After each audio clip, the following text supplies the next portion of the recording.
Ladies and gentlemen, spooky brothers and sisters, 2026 is underway and we've already gotten a couple of horror movies, one of those movies being the movie Primate. As every horror fan knows, and for the ones who don't, January horror movies usually suck. They're usually very cheap cash grabs that nobody will ever think of fondly or, God honest, not even remember once you leave the theater. Primate is a shining example of how you execute it properly. It is your boy Tech. If you're new to the channel, go ahead and subscribe to your boy. We're on the road to 10K subs, so if you subscribe and like the video, just know you're a real one. And without further ado, we're going to kick off the review of the new horror movie Primate.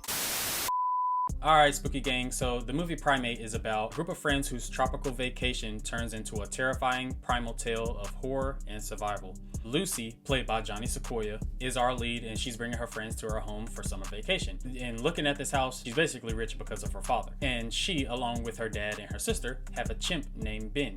And he's been in the family for years.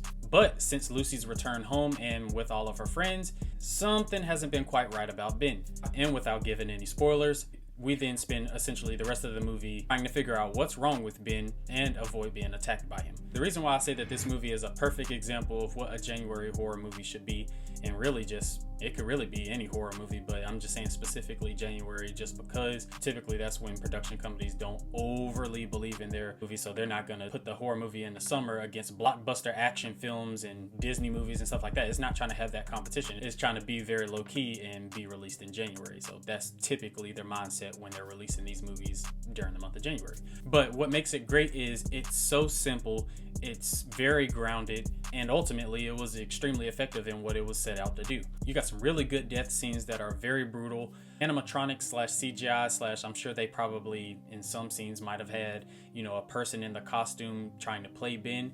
I think that they did a really nice job really making Ben seem like it's a full live chimp there. Like you don't just get a CGI monkey that just looks incredibly fake and just dumb. They did a real good job of like really keeping really about the whole film very dark.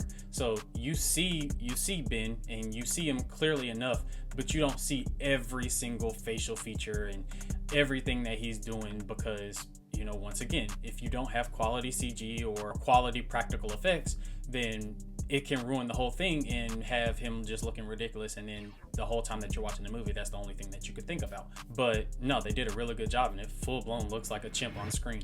And another thing that made this movie good was the thrill of evading Ben, because there were different situations and scenarios that they would be in depending on where Ben might be in the house or, you know, so on and so forth. And it made it really realistic, and that's a quality that really holds this movie up. As far as the characters, I thought that the characters overall were pretty good.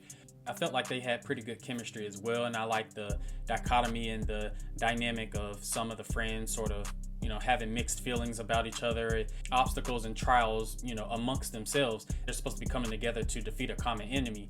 Then it just makes the movie that much more interesting. It can just add a little bit of flavor to it. The sound design in the movie was really good as well. Lucy's father is deaf in the movie, so there are periods of time where you're watching the movie where the movie's audio is completely silent, but you see certain things happening on screen, or you may see them in the background when it's supposed to be kind of showing the movie from the dad's perspective.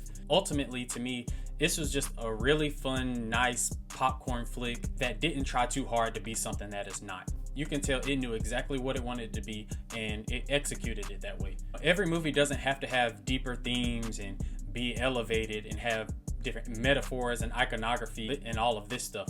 Like, no, sometimes it's just better to keep it simple, stupid. And that's exactly what this movie did. As far as ratings, I would probably say that I give this movie about a 3 out of 5 in terms of enjoyment, and probably another 3 out of 5 for the technical aspect, bringing this to a 6 out of 10, which is very solid, honestly. Nothing necessarily to write home about, but just when you think of just a solid, just throw in this movie anytime type of deal, it's that kind of movie, you know. Nothing where you have to feel like you have to sit down and pay attention to, oh, in this specific scene they said this that foreshadowed this event and this. Like, it's none of that. It's just straightforward, go have fun and watch a movie, and I certainly have fun watching it. Like, to me, in a lot of ways, it's kind of like the monkey version of Cujo. I'll just pretty much leave it at that. But yeah, overall, I really enjoyed this movie, especially when you think back to some of the other January horror movies that have come out, like in 2020 with the movie Underwater, and last year with the movie Wolfman, in 2024 with the movie Night Swim. This movie was just extremely refreshing to watch, and it's a great start to the year for horror. But that is all I have, Spooky Gang. Y'all comment down below what you thought of the movie Primate. It's a movie I probably would recommend. Like I said, I'm not gonna like sign off on it as if it's the greatest horror movie ever, but like I said, it's just a really nice, enjoyable movie that anybody can like. So yeah, y'all comment that down below. Spooky Gang, next week we are coming back with the decades of horror, so we'll be rolling into the 2010s. That's something that I've been super excited for, and I know a lot of you have also requested that as well, so we for sure will be putting that out. But definitely just wanted to drop this review because hey, we're 2 weeks into the year, and we gotta let the masses know what's good and what's not for the year. Spooky Gang, you already know, I appreciate y'all as always. Stay tuned for the next video, and until next time, y'all stay blessed and y'all stay spooky.